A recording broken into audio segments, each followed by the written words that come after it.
Voilà, viens. Viens Bonjour Pascal. Rémi, comment vas-tu? Là, attends. Voilà, vas-y. Viens Pascal. Non, non, t'inquiète. C'est on a quoi, tout- c'est un débat? C'est ça? C'est un débat. Bon, je te présente Pascal. Bonjour, on va se serrer la main. Bonjour. Bonne poignée de main. Ah, oui. Ouais, comme ça. On va danser.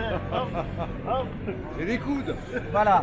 Donc, ouais, c'est moi qui, moi je fais le metteur en scène du débat et puis après je Ah, laisse c'est toi parler. le- Non, moi je, voilà. Mais après c'est lui qui va. Parce que on avait eu une fois un débat avec Rémi. Il a dit qu'il était à Berlin, mais il était un peu énervé dans la manif. Et tout le monde a un peu cru que c'était son kiff d'aller tout le temps à Berlin pour aller. Ah non, pour mais aller- j'ai bien expliqué. Oui, après, c'est on toi a- qui as cru ça. Oui, mais il n'y a pas que moi, il y en a qui ont compris. Allez voir qui? Bah, qu'il allait à Berlin et il y avait des maisons closes là-bas. Ah, t'as pas tout dit là. Voilà. Ouais, Mais pour repréciser. lui, on a compris que c'était un slammer Ouais. et qui cherchait l'âme sœur et qui. Voilà. Hein, on a compris ça. Tu as dit que c'était un bon Ah, parti. je l'ai trouvé, mais elle est Je partie veux à savoir ce que Londres. je fais dans ce débat. du Non, coup. Oui, non, c'est non, vrai. non, non, mais si, Je t'inquiète veux pas. bien Non, non, on C'est peut un remettre débat les. matrimonial. Mais non, on met les trucs à plat, voilà. Et donc, on a fait un bon débat sur la prostitution. Et là, Non, sur aujourd'hui. la frustration sexuelle et sociale des Français, qui est le taux le plus élevé d'Europe. Plus de 18 millions de célibataires. T'as un Français, un Parisien sur deux qui est condamné à la solitude. Voilà. Et c'est en même temps, comble du paradoxe, Il n'y a pas une France sur deux. les Français sont les plus gros consommateurs d'antidépresseurs et de drogue. Il y a un lien quand même là. Je peux commencer à faire un plan sur l'acte 69? 69? Voilà, mais alors là, donc je te présente, tu sais que la dame, elle est anthropologue et elle s'occupe De la frustration Elle est prof, sexuelle. voilà, c'est son boulot. Anthropologie, d'accord. Voilà, Vous avez fait donc une thèse elle- là-dessus, Voilà. sur la frustration sociale Alors moi et par contre dans le sexuelle. discours j'ai pas entendu Les les Français, Françaises. Les Françaises elles sont Oui, pas il faut penser frustrées. aux femmes aussi. T'as dit la moitié des Français Non, étaient mais- frustrés, alors que font la moitié des Françaises? Non, non, mais dans c'est le quoi? parti, c'est pour ça qu'il n'y a plus de masculin féminin. Ah d'accord.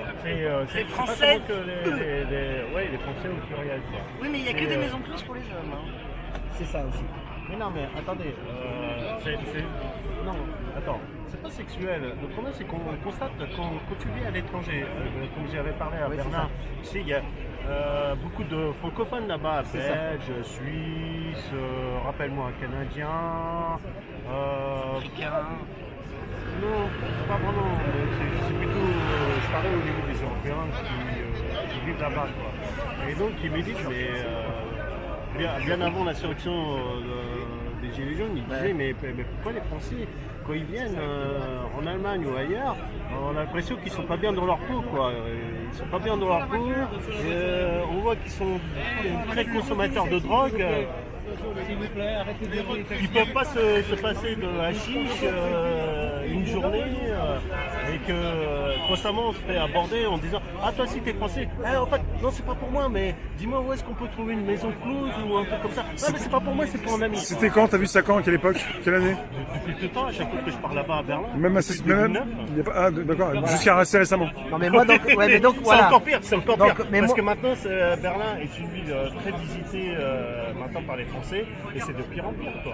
Voilà, donc mais moi, À tel point que tu as même la police allemande qui attend souvent les Français dans les bus en Rhône-Inz parce qu'ils savent que le Français de base, le touriste de base, est un petit dealer.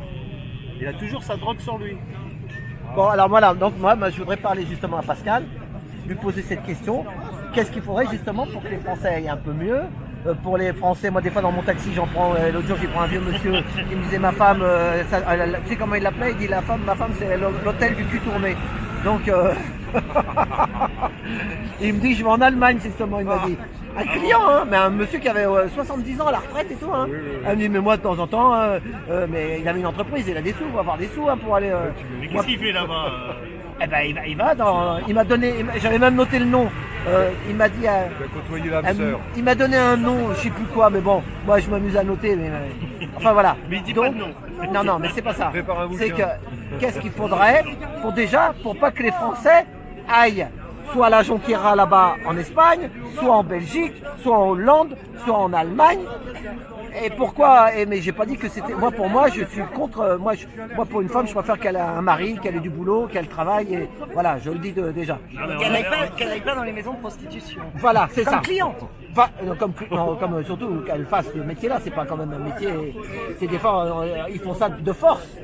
c'est de force qu'elles font, enfin de force non, mais parce que des fois elles veulent, surtout comment tout ce qui est les smartphones et tout ça, on les fait rêver, achète des Louboutins, tu regardes le prix c'est 1000 €, achète un sac machin Vuitton, c'est, je donne des marques. Ouais, ils veulent se faire de l'argent facile. Oui, mais c'est quand même un moment, c'est pas bon non plus. Mais elle a étudié ça, elle a étudié ce qui est prostitution et machin. Donc maintenant, on va la laisser parler pour nous dire qu'est-ce qui serait bien à son avis. Pour Vous avez faire. sorti un bouquin là-dessus? Pour que les hommes n'aillent plus dans les maisons de prostitution ni envoient des sextos. Pour que les hommes moi, je soient peux plus dire juste épanouis. une chose. Pour que les Moi- hommes soient plus épanouis. Pour qu'il y ait moins de misère sexuelle, il voulait dire. Voilà, je pense. c'est ça. Oui, Voilà. alors ça, moi toute seule, je vais C'est pas une grosse pouvoir question. prendre en charge toute la misère sexuelle de la France. Mais par contre, la seule chose que je sais par rapport à la question, c'est que c'est pas pour ou contre la prostitution. C'est comme partout ailleurs. La question, c'est de savoir est-ce qu'on écoute ou pas les revendications des gens. Et je crois que c'est ça la question maintenant sur le travail du sexe. C'est ça. C'est-à-dire qu'on a des travailleurs et des travailleuses du sexe qui nous disent dans le système actuel où on pénalise les clients, où les clients n'osent plus venir nous voir parce qu'ils ont peur de se prendre une prune ou de se retrouver au trou. On est obligé d'aller de plus en plus loin dans les bois. On n'a pas le droit de s'organiser dans des hôtels pour travailler dans des conditions plus safe et sécuritaires. Et en fait, la vraie question que ça pose à la société, c'est est-ce qu'on écoute ce que disent les gens qui sont concernés au lieu d'être pour ou contre la constitution, la constitution aussi. La prostitution, le 49.3, la prostitution. Et effectivement, ces gens ont un certain nombre de revendications, notamment la reconnaissance du travail du sexe. Et je crois que c'est ça. Et c'est la même chose pour les Gilets jaunes. Et c'est la même chose pour le 49.3. C'est qu'il y a toujours des gens qui ont des idées expertes et qui décident à la place des autres. C'est ça. Voilà. Pour moi, c'est ça le problème de la prostitution. Moi, j'ai pas d'avis. Et je crois qu'on ne peut pas dire pour ou contre parce que le débat n'est pas là. Mais tu C'est m'as un débat dans lequel on s'enlise. Mais qu'est-ce qu'on fait des revendications actuelles des gens qui réclament de pouvoir exercer leur travail et que ça s'appelle plus prostitution mais travail du sexe. Mais tu m'as dit que tu avais déjà été faire des enquêtes dans des maisons comme ça. T'es rentré déjà, t'as fait une enquête, tu m'as dit. Oui, moi je travaille à l'étranger. Et effectivement, l'avantage des maisons, moi j'ai travaillé, c'est que les femmes choisissaient Non mais t'as leurs travaillé, clients. tu faisais des enquêtes, t'étais pas. Ça, le livre le dira.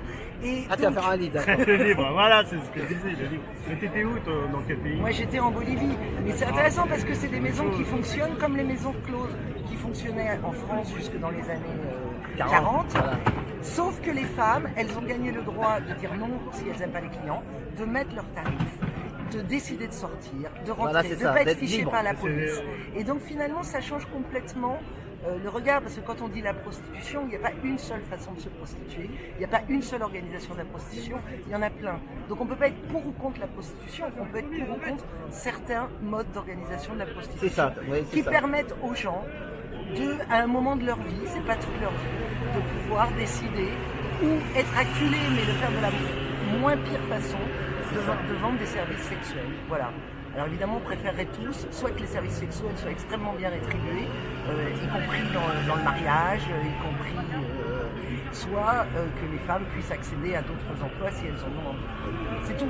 Moi, c'est pas une opinion sur la prostitution, c'est plutôt une opinion sur qu'est-ce qu'on fait des revendications des gens et comment on transfère ça dans le débat politique. Mais le problème, c'est qu'avec les élites de cette démocratie élitiste, comme DSK a fait un lapsus là-dessus en disant pas question de légaliser la prostitution comme en Allemagne ou en Belgique ou en Suisse. Il vaut Parce mieux que violer les femmes. Voilà, pire que ça. Il a dit pas question de faire ça avec des femmes qui font ça avec des Noirs, des Arabes et les prolos de la classe ouvrière. Ah d'accord, maintenant c'est pour ça que le débat est dans un cul-de-sac depuis 30 ans dans cette démocratie corrompue. C'est ça, eux ils ont le droit, eux Et par la contre France, ils ont le droit. C'est que eux ils ont le droit, mais pas nous. C'est ça. Voilà, et idem pour la drogue, parce que moi je veux dire avec d'autres, on constate, c'est pas, tu sais la frustration, elle est pas seulement sexuelle. C'est pour ça que tu as posé une bonne question. Elle dit comment ça les hommes? Non, et ça se sent, on sent la frustration et chez les hommes et les femmes françaises. Cette frustration de reconnaissance sociale. Regardez, je suis quelqu'un d'important. Mais quand tu bosses en Allemagne, les gens se conjuguent au pluriel. Idem avec les francophones. Mais c'est une autre mentalité, on va te dire, c'est une autre mentalité. Mais quand tu reviens ici, c'est constamment regarde, je suis passé à la télé, ah, ça y est, je vais devenir une star. Alors que là-bas, tu côtoies des stars, non, je me trompe de mots, mais des artistes connus du showbiz, je sais pas, du monde du spectacle. Et tu manges avec eux, tu bois avec eux, et ils n'ont pas la grosse tête, quoi. Parce qu'ils n'ont pas cette frustration de reconnaissance, de gloire. Il faut que j'atteigne la renommée parce que je suis l'unique, je suis I am the one. Mais c'est en tant que, on va dire, touriste allemand ou je sais pas, ou autre, tu viens, tu constates ça, tu dis non, mais ils ont pas de problème, les Français. Voilà. Et tout vient de l'absence de maison de prostitution. Et il y a Marthe Richard, tu connaissais Marthe Richard? On constate. Tu connais Marthe Théo. Richard? Non, Rémi ne connaît pas, Non, pourtant il la était. drogue. Le Et tu problème, connais c'est- Marthe Richard? Non, je ne connais pas. Tu connais Marthe Richard? Voilà, explique qui c'était Marthe Richard. Marthe Richard. Bah, Il y a un ancien à c'est côté de nous. la militante qui a fait fermer les maisons. Mais c'était une ancienne prostituée. elle. Qui a fait fermer les maisons closes parce que dans les années 40, les conditions de travail dans les maisons closes étaient véritablement Non, mais- épouvantables. Mais moi je suis d'accord avec toi qu'il faut qu'elle soit libre et pas avec des macros, des mecs qui arrivent de je sais pas d'où et qui ont 10 filles ou je sais pas quoi. Et puis que si la fille elle travaille pas, on va faire. Il y en a qui dans des pays, ils font souffrir. Ils disent si tu travailles, moi j'ai déjà pris une fille dans mon taxi. Ah ouais, avec un mec, je vais raconter ça. Un macron avec une fille. Il commence à lui mettre des grandes tartes dans la tête à la fille. Moi j'arrête. Je dis mais qu'est-ce que tu fais toi? Il dit t'occupe pas de ça sinon je vais t'en mettre une pareille qu'il me disait. Un macro. Un macro. Eh bah, je lui dis, moi tu sais ce que je lui dis? C'est ce que je lui dis? Eh, le mec, je lui dis mon ami, je lui dis je te jure que moi de toute façon, je bouge plus de la voiture, je bouge plus de là. Et bah ils sont sortis de la voiture, ils sont barrés. J'ai dit mais moi tu perds pas de femmes dans ma bagnole. Et il y a des macros, hein, c'est vrai non? Il y a des mecs dans des pays, je vais pas donner le nom, et ils sont prêts à jeter leur enfant du 5e étage parce qu'elle veut pas travailler par la fenêtre. Ça c'est des fous. C'est pour ça qu'il faut aussi que l'État, elle régisse ces trucs-là aussi pour que ça soit, et qu'elle soit libre comme tu as dit. Voilà, moi je suis pour ça. Voilà, et qu'après tout le monde est, voilà. Vas-y, finis. Ah non, mais ça rejoint le débat aussi sur la consommation de drogue. Ah oui, C'est c'est un pété. fléau. Regarde, depuis 30 ans, depuis 20 ans, il n'y a même plus de comment on peut dire ça, de prévention, de lutte contre le trafic de drogue.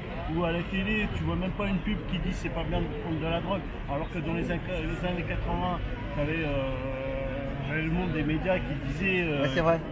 non, prenez pas de la C'est vrai drogue, que- c'est pas bien. c'est vrai qu'ils en Mais parlent. maintenant, je veux dire, t'as un Français sur deux qui consomme de la drogue. C'est bizarre, hein. Un Parisien sur deux est condamné à la solitude et en même temps il consomme de la drogue. Quelle coïncidence. Oui, et On les dirait que pays c'est où le la, même client, et les quoi. pays, exactement, et les pays où il y a où la prostitution est reconnue comme travail du sexe, comme la Hollande, c'est aussi des pays où la consommation de cannabis et la vente de cannabis ne passent pas par des circuits mafieux.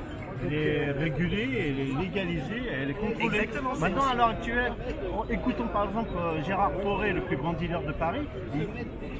Il n'y a que lui qui fait la prévention contre le trafic de drogue. C'est hallucinant. L'ancien baron de la drogue de C'est vrai. Paris te dit n'achetez pas la C'est drogue ça, il aujourd'hui dit dans la aux rue. jeunes. Ouais. C'est de la merde. C'est vrai qu'il dit C'est ça. mélangé. Il n'y a que de la merde. La qualité, c'est zéro. Le cannabis, le hachis, c'est équivalent, comme dirait un mec là, qui disait, c'est carrément Tchernobyl, et ça bousille la tête et le cerveau. Maintenant, ça fait, je veux dire, 20 ans, voire 30 ans que tu as des associations qui disent, moi je suis pas consommateur de drogue. Ni de femmes. Si, ma copine s'est barrée à Londres, et là j'ai le cœur brisé. Voilà. Ah, coupe. Donc tu dois aller en Allemagne très vite. Moi je dois aller acheter un sandwich très vite. Je suis désolée Enfin voilà, bah merci Mais- Pascal, hein, donc pour ce débat. Ah mais hey, quand tu parles de frustration, c'est pas sexuel, c'est social, c'est tout, c'est C'est beaucoup plus vaste. Ouais, c'est beaucoup plus vaste. Tu viens ici, les gens, t'as l'impression qu'ils t'écoutent pas, ils sont autistes et ils te disent il faut que je devienne quelqu'un d'important. Mais quand tu pars à Berlin, la capitale de l'Europe, des artistes du monde entier, tu croises on va dire tout le monde, des Canadiens, des Américains. Si par exemple un Schtroumpf devait représenter chaque pays, ah ok c'est comme ça, d'accord, lui c'est le Schtroumpf à lunettes, le Schtroumpf coquet c'est le britannique, le Schtroumpf costaud c'est le polonais, et le Schtroumpf à lunettes qui nous casse les couilles à nous tous là avec son arrogance, C'est lui qui c'est l'a le fallu. Schtroumpf français, le Schtroumpf à lunettes. Vite on va lui péter la gueule parce qu'il commence à nous prendre la tête, et schlag. Et c'est marrant parce qu'il y a souvent des bagarres là-dessus. À la sortie des boîtes de nuit avec des Français. et la Bob, je l'arrête. Lui, tu sais que c'est marqué dans mon panneau, Mais jeudi, c'est le dernier jour. Ah, je sais, c'est pour ça que je liquide le stock. En solde. C'est le dernier jour. En solde. Alors qu'est-ce que ça... Alors juste solde du référendum. 2 jours avant les élections, Allez-y, qu'est-ce qui va se passer avec ce truc-là? C'est encore un truc après le coronavirus. Ah, peut-être qu'on va plus en parler. On va passer entre l'aéroport va être vendu. On ne l'aura même pas vu parce qu'on va nous dire on va manquer de mourir. Ah, mais il y a le Parlement européen. On a plus de 1 100 000 inscrits. Si les gens ont gardé leur récépissé, on pourra faire une action vis-à-vis du Parlement européen. Ah ouais, c'est voilà, ça. même si c'est eux qui ont mis maintenant au pouvoir d'une certaine manière. S'ils ont ouvert au pouvoir, quoi. Mais et moi, ma femme, elle regarde des vidéos. Des fois, il paraît que ceux qui sont vraiment beaucoup d'argent, ils veulent qu'on disparaisse, que les gueux ils meurent et que On est et déjà qu'on des soit, gueux, alors, et qu'on soit pas soigné et qu'on crève comme ben, j'ai pris un taxi. Bah oui, parce qu'avec mes panneaux, je suis obligé de. J'ai un cabine super sympa, qui débutait, mais un ancien, il avait 38 ans. Il m'a dit, ils veulent la France. Il dit, dans 20-25 ans, on va être comme aux États-Unis, les gens vont tomber par terre dans la rue. On va crever comme de la merde, quoi. Et est-ce que c'est ça qu'on veut? Bah, moi, je veux pas ça. Voilà. Eh ben, merci pour tout. Viande sandwich. Voilà, bon appétit. On ira jusqu'au troquet. Il va un bisou. Un petit Corona, un petit Corona. Un petit Corona. Un Corona bisous. Merci. Voilà. Parce que lui, il a cru que je partais Merci. Là-bas pour ça, alors que je Ah suis mais moi parti. c'est ce qu'on m'avait dit quand on m'avait présenté. Tu le partais programme. comme tout le monde. C'est toi qui dis des conneries sur moi. Moi je c'est croyais, ça. je croyais que j'allais faire un entretien avec un client. Moi, je Mais savais non, pas que c'était un débat. je vais pas mentir, j'ai testé là-bas. Non, je suis parti en 2009 pour le Slam International European. Parce que j'étais slammer, organisateur des Slam à Paris à partir de 2004 avec Slam Production, Pilote Lot, salut Pilote si tu vois, et à tous les slammers, salut. Et on est parti pour le Festival International en 2009. Putain, je suis tombé amoureux de cette ville. Les gens sont naturellement cool. Comme disait David Bowie, la magie de cette ville, c'est les habitants. C'est vraiment incroyable. Je suis né dans cette ville de merde, Paris, et j'ai jamais été toujours mal reçu, mais j'arrive à pas. J'ai découvert les squats artistiques, le fameux Takeles, le plus grand squat artistique de Berlin et le plus connu d'Europe, qui a fermé, malheureusement. C'était formidable. Sur ma page Facebook, je fais un hommage à Takeles, où ils ont fait du travail formidable. Ils ont créé des jardins botaniques, des dunes. Par exemple, tu te retrouves sur un boulevard Poissonnière, tu vas dans un squat, tu ouvres, tu découvres la plage. C'est vraiment incroyable. Mais ces gens ont fait des choses formidables. Récemment, Et le système social en Allemagne, il est comment? c'est compliqué parce que l'Allemagne est régie par des Länder et chaque Länder, on va dire, a à peu près sa propre législation. Mais quand tu État fédéral. Ouais, c'est un état fédéral. Par exemple, quand tu vis à Berlin, prenons l'exemple de Berlin. Bon, les salaires sont très bas, ça va de 800 à 1000 euros. Mais tu peux trouver, je parlais pour 5 ans parce que il y a eu la spéculation et la flambée des prix des loyers. Tu pouvais facilement trouver, par exemple en 2009, tu pouvais trouver un studio pour 150 euros, 200 euros. Oui, mais la sécurité sociale, les retraites, Il y a ça aussi, mais le monde du travail. on est très loin de la justice sociale ici, il faut le dire. Par exemple, tu as besoin de crècher. Comme ça a été le cas pour moi. J'arrive, déjà les gens sont solidaires. Ils disent oui, tu peux trouver un studio à 200 euros, tu peux essayer de trouver un peu de taf. D'abord tu commences taf non déclaré, tu gagnes.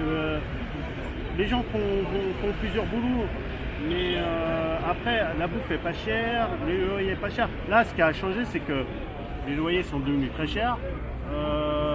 Mon pote loue un appartement. Il n'y a pas de crèche pour les enfants. Ah ouais, c'est ça le problème. En fait, Berlin est victime de son succès. Tout le monde veut vivre et habiter à Berlin. Donc petit à petit, on dépasse cette population qui fait la magie de Berlin, les véritables Berlinois. Et ça devient compliqué. Mais récemment, c'est marrant parce qu'il y a même il y a un quart d'heure, je discutais avec la France Insoumise qui propage la propagande. Grâce à nous, on va faire baisser les loyers comme ça a été fait à Berlin. Non, c'est totalement faux. Je disais, c'est faux ce que vous dites. Ils n'ont pas baissé les loyers, ils ont gelé la spéculation immobilière. C'est tout. À partir de mars 2020, pour une durée de 5 ans. Voilà. Ils n'ont pas baissé, c'est impossible de baisser les loyers, sinon c'est trop beau. Sinon tu transformes l'eau de la Seine en vin, ou si possible en vodka, ou en bière, tout ce que tu veux, mais voilà, il ne faut pas dire des conneries.